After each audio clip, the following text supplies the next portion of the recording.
চুয়েট ভর্তি পরীক্ষায় কি কি রিকোয়ারমেন্ট দরকার হয় আমরা একটু এক নজরে দেখে নিই। একটু মনে রাখবে, চুয়েটের ভর্তি পরীক্ষাটা হয় কিন্তু 500 মার্কসের রিটেন।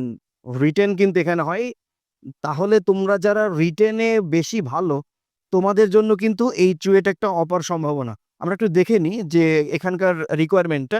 দেখো, এসএসসি যে এক্সামটা তোমরা দিয়েছিলা এবং সেখানকার যে জিপিএ, সেই জিপিএ এর উপরে কিন্তু এখানে কিন্তু 4 মার্কস পেলে কিন্তু ফর্মটা তোলা যাবে। এবং এইচএসসিতে কিন্তু স্পেশালি কোনো জিপিএ এর কথা কিন্তু এখানে বলে দেয় না। তবে ফিজিক্স, কেমিস্ট্রি এবং ম্যাথে 14 পেতে হয় আউট অফ 15 এ, এবং ইংরেজিতে 3.5 থাকলেই এখানে কিন্তু পরীক্ষা দেওয়া যায়। এখানে কিন্তু ডিরেক্ট রিটেন পরীক্ষা এবং 500 মার্কসের রিটেন। তাহলে এই রেজাল্টের উপর ভিত্তি করে, এই ফিজিক্স, কেমিস্ট্রি, ম্যাথ, এই রেজাল্টের উপর ভিত্তি করে যারা ফর্ম তোলে তাদের থেকে কিন্তু প্রায় 20,000 স্টুডেন্টকে কিন্তু এখান থেকে সিলেকশন করা হয়। তাহলে এখানকার ফার্স্ট রিটেন পরীক্ষার জন্য এখানে কিন্তু সিলেকশন করা হয় 20,000 স্টুডেন্টকে। এবং এখানকার যে পরীক্ষার প্রশ্ন প্যাটার্নটা যদি দেখি, এখানে কিন্তু ফিজিক্স, কেমিস্ট্রি, ম্যাথ এবং ইংরেজি, এবং ফিজিক্স, কেমিস্ট্রি, ম্যাথে কিন্তু 15টা করে কোশ্চেন থাকে।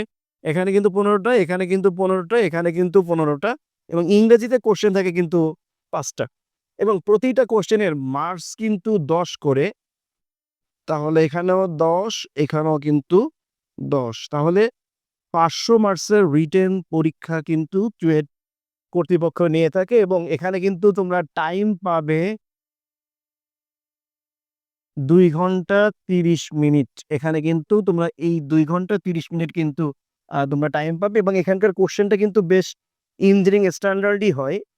এবং তোমরা বিগত সালের কোশ্চেনগুলো দেখলে কিন্তু বুঝতে পারবে। এবং এখান থেকে ফাইনালি এই ভর্তি পরীক্ষার মাধ্যমে, এই 500 মার্কসের ভর্তি পরীক্ষার মাধ্যমে 920 জনকে ভর্তির জন্য কিন্তু সিলেকশন করা হয়।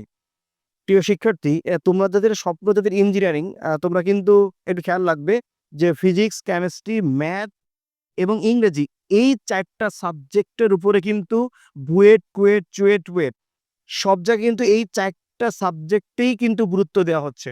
তাহলে তোমরা যারা ইঞ্জিনিয়ারিং প্রিপারেশন নিতে চাচ্ছ 25 ব্যাচ, তোমরা এই 4টা সাবজেক্টের উপরে খুব ভালোভাবে দখলদারিত্ব রাখবা, এবং তোমাদের কঠোর পরিশ্রম ছাড়া কিন্তু এই ইঞ্জিনিয়ারিং বিশ্ববিদ্যালয়ে কিন্তু তোমাদের ভর্তির হওয়ার কিন্তু সুযোগ কিন্তু নাই। অ্যাডমিশন টেস্ট কিন্তু এমন একটা জায়গা যেখান থেকে চান্স অর্জন করতে হলে কঠোর অধ্যবসায়ের কোনো বিকল্প কিন্তু নাই। ইঞ্জিনিয়ারিং বিশ্ববিদ্যালয়গুলোতে চান্স পেতে গেলে সফলতার কোনো শর্টকাট ওয়ে কিন্তু নাই। এখানকার ব্যাপারগুলো কিন্তু টোটালি আলাদা। এখানে কিন্তু রিটেন বেসড এক্সাম। সো আমাদের কিন্তু ওইভাবে প্রিপারেশন নিতে হবে ফিজিক্স, কেমিস্ট্রি, ম্যাথ এবং ইংরেজিতে। তাহলে তোমরা তোমাদের পরীক্ষা শেষ করে তোমরা ইঞ্জিনিয়ারিং যে প্রিপারেশন যেটাতে নিতে চাচ্ছ বা যেভাবে নিতে চাচ্ছ, তোমরা সেভাবে তোমাদের ইঞ্জিনিয়ারিং প্রিপারেশন গুলো নাও। তোমাদের জন্য উত্তরোত্তর মঙ্গল কামনা করি। সবাইকে ধন্যবাদ। আসসালামু আলাইকুম।